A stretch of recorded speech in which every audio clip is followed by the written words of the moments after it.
Hello everyone, welcome back to my channel. I'm Bill.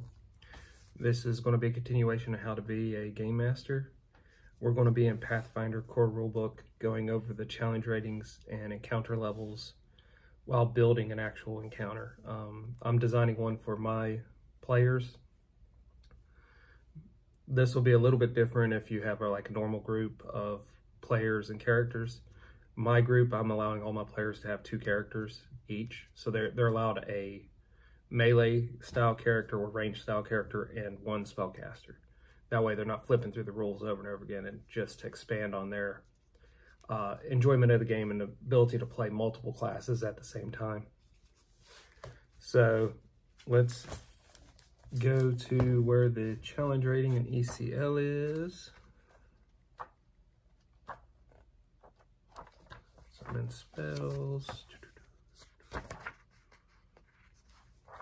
This is combat. Oop.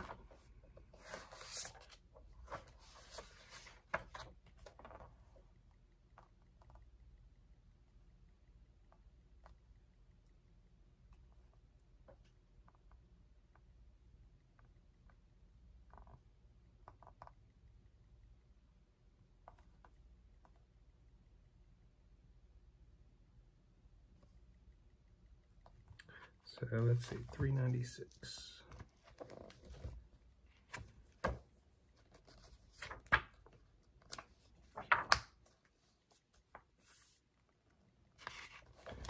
Okay, so we got the average party level APL for the encounter.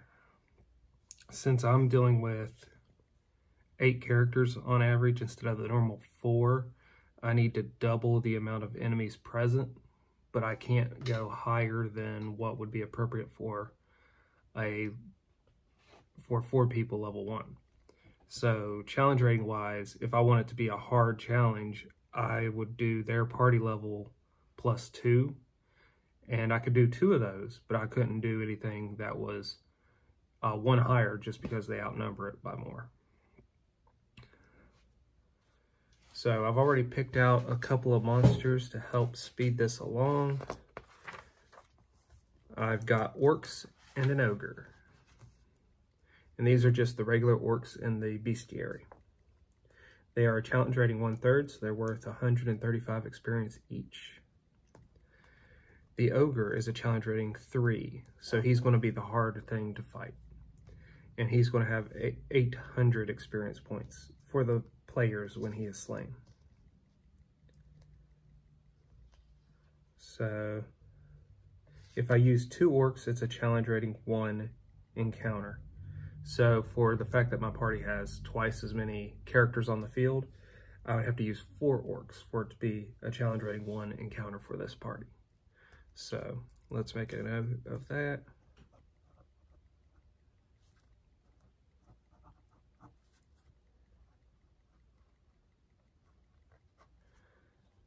Okay.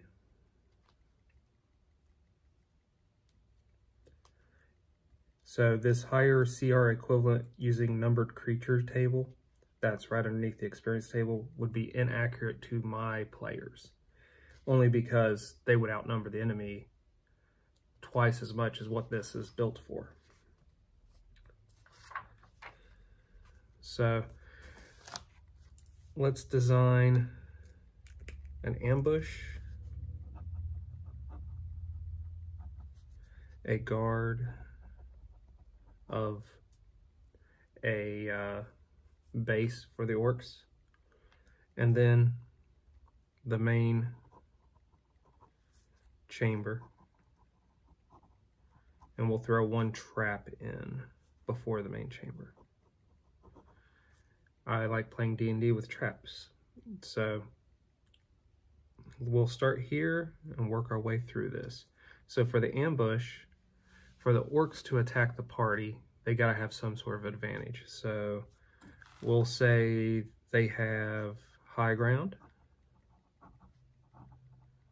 So they're up top of a cliff or a platform or something that gives them the ability to have higher ground to range attack maybe the party, or to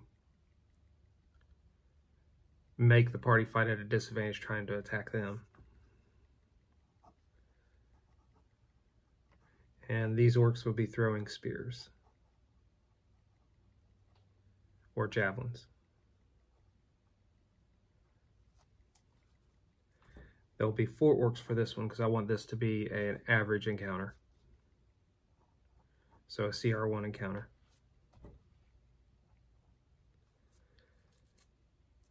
And the party would have the ability to, if they could get the orcs not to attack, to negotiate with the orcs and get a peaceful pass through wherever they're going.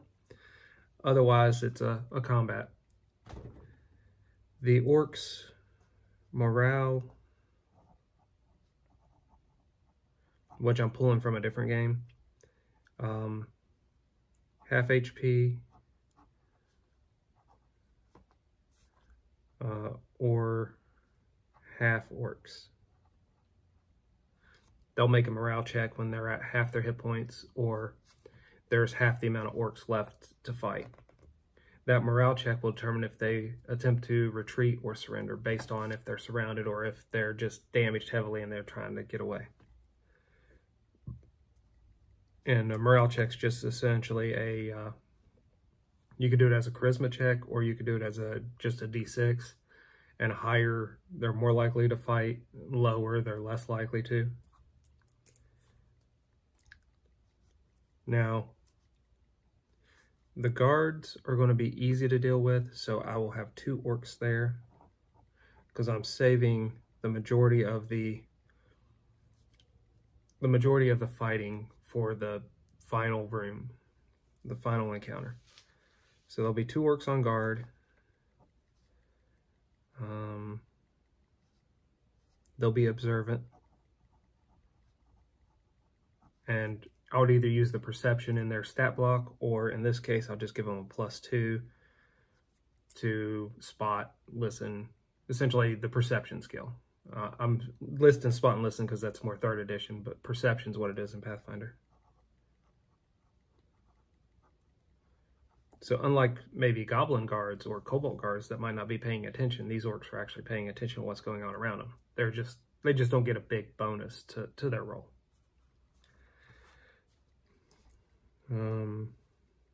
Anything interesting about the guards?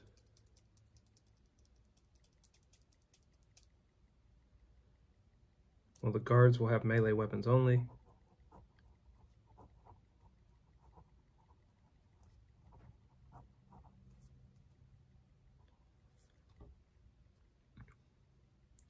And just inside the room, or just inside the corridor before the big room, we are going to put a trap. So I want a trap, so let's turn to traps.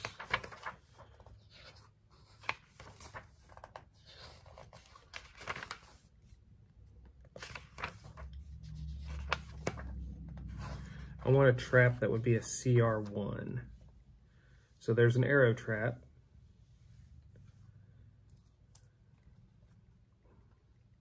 There's a poison dart trap and a pit trap. A swinging axe trap. I actually like the swinging axe trap the most in this instance because it feels like what an orc would build. So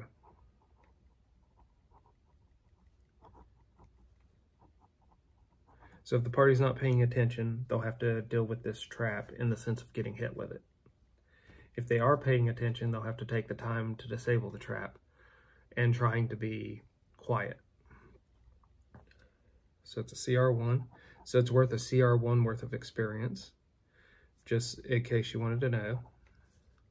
Whether they get hit by it or whether they disable it, it's worth that experience. Then they got DCs are 20 to find it and disable it. It does not reset on its own. It's a manual reset. So once it goes off once, it won't trigger again until somebody's reset that trap. Its attack is +10.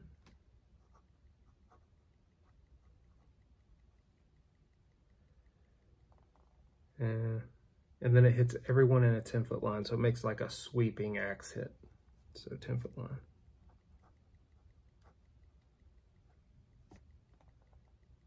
Okay. that's everything on the trap. Now we got the main chamber. So based on how I have it set up so far, the party is going to be getting lower on resources unless they disabled the trap, unless the combats went their way and they didn't really take any damage. So the main chamber, the final combat, maybe there's some hostages. There's definitely going to be treasure. Whether it's treasure the orcs are using or treasure they're just hoarding. Or maybe they're hoarding it for a purpose that the players aren't really going to discover unless they leave some alive to interrogate. Maybe they're donating treasure to a dragon, so to donate it, they're taking it from adventurers and people passing through the area. Some of the ideas I got going on. So we got that.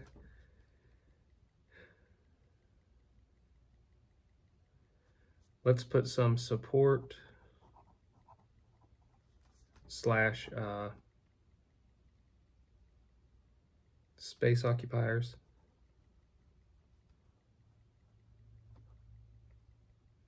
There'll be an altar. Maybe there's a shaman amongst the orcs. If I don't want to change the challenge rating of the orcs, I can just give an orc one level 1 spell and call it a shaman. The support or space occupier, what I was thinking is like columns or something, maybe slight walls that come out every so often that supports the arch of the ceiling. This is definitely not orc made, they've came and taken it over. A statue to their god.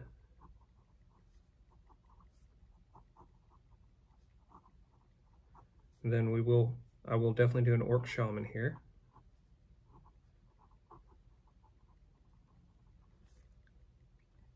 So do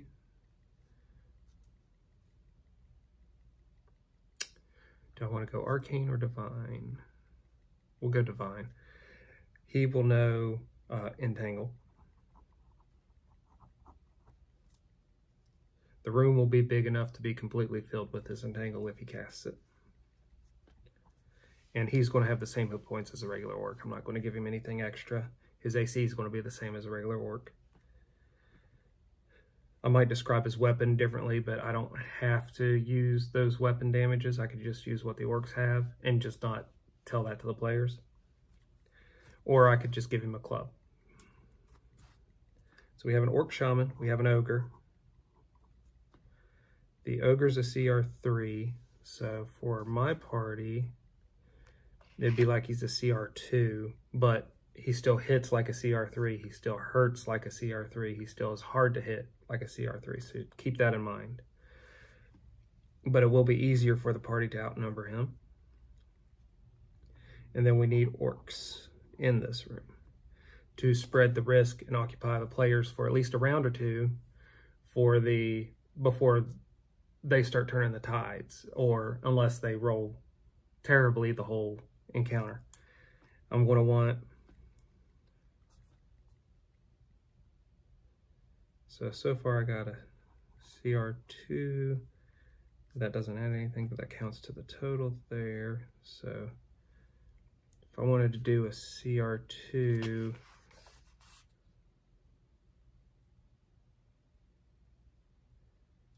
okay, so that would be 4.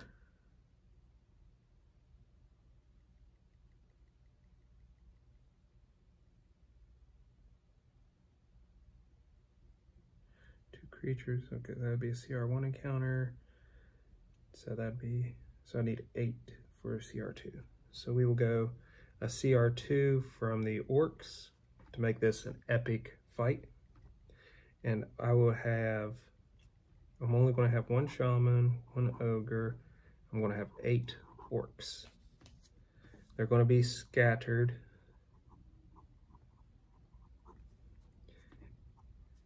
And they will try to flank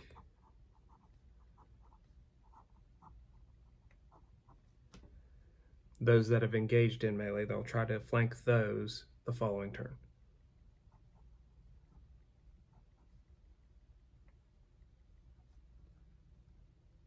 Now I'm going to add morale conditions in here for the orcs. So if the orcs stay in the field and aren't defeated, out of the 8 orcs, I'll turn that to 7 because the other orc's the shaman. So this encounter is going to be on the epic scale if you were looking at the table. Where is it? There it is. So this one's going to be an average party level +3 encounter. At least that's how it feels in my mind. And the experience points they're going to get are going to make it worth it to them. So we'll take that. Their morale conditions.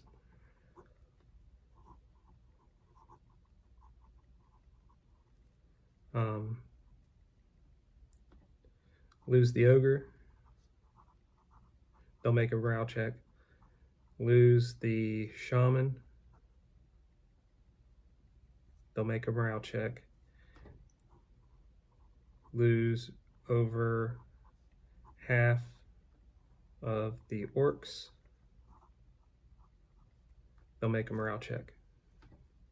But with the shaman and the ogre still in play, if they fail the morale check, I'll give the ogre a chance to intimidate him back into fighting, or the shaman, the same thing, to intimidate him with his magics, just describe like prestidigitation type stuff going on around the shaman as he threatens the orcs. And then how I'd set that room up, opposite the door, we'll have like that altar. And by the altar, I'll have the shaman and then have the ogre. So the ogre will act like the shaman's bodyguard. And then the orcs will have a couple to the left of the door, a couple to the right of the door, 3 more closer to where the ogre and the shaman are. And that way that spreads them out so that they're not all on the party as soon as they enter. And would allow the party to either double up on the orcs in the beginning or to scatter themselves throughout the whole room, trying to engage all the different orcs.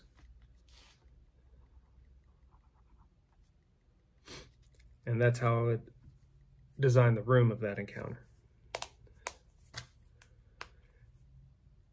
Hopefully this is being helpful to you guys. If it's not, let me know in the comments below. But the XP of this whole adventure, let's calculate that out real quick.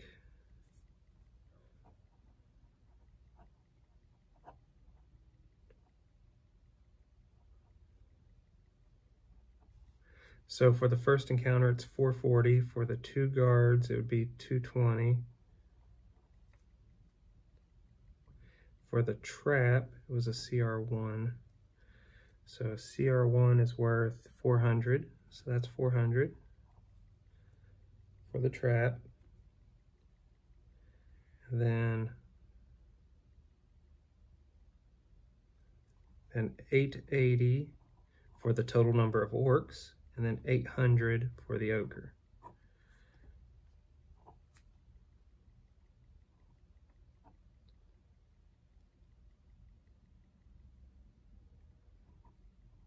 So the total experience points for this designed encounter, designed adventure, is 2,300, and then that would be divided by the number of players. So in my case, that would be divided by 8. So if I wanted to know how much each player was going to get,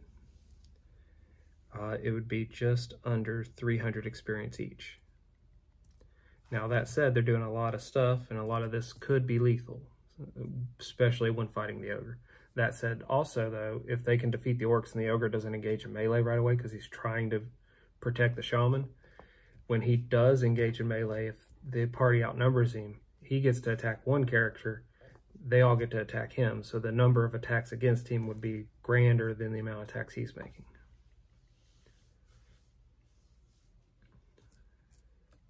And then I can look at the character wealth by level. So level 2 characters should have 1,000 gold pieces. So for treasure,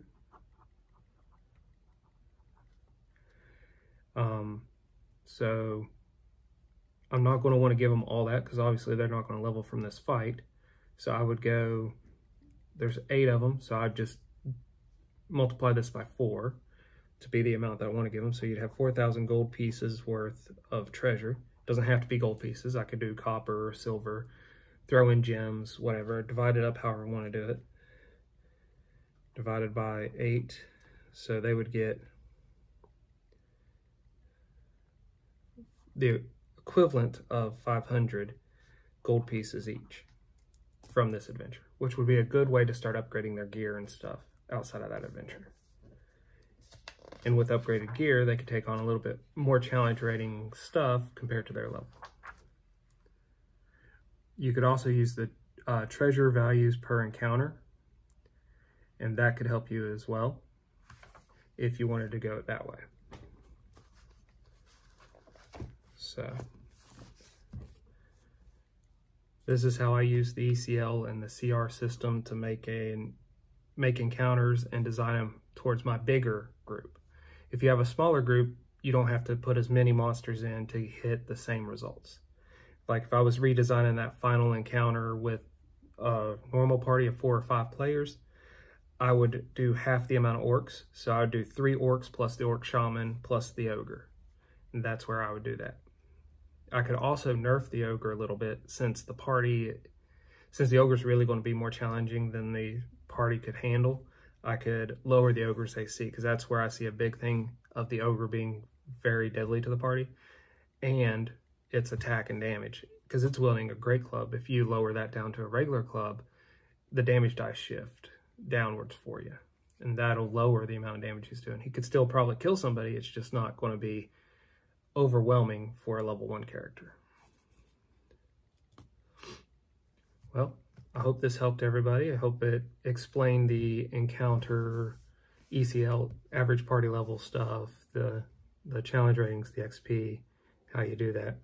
You could also take the difficulty you want the encounter to be and figure out what the XP would be for that, and then pick monsters that would fill up that XP until you've used all that XP for that one encounter. That's another way to do it. I have done that in the past, but that's not the way that I normally do it. Well, hopefully this is helpful. If it is, let me know, and I'll do more videos like this. Until we all meet again, guys.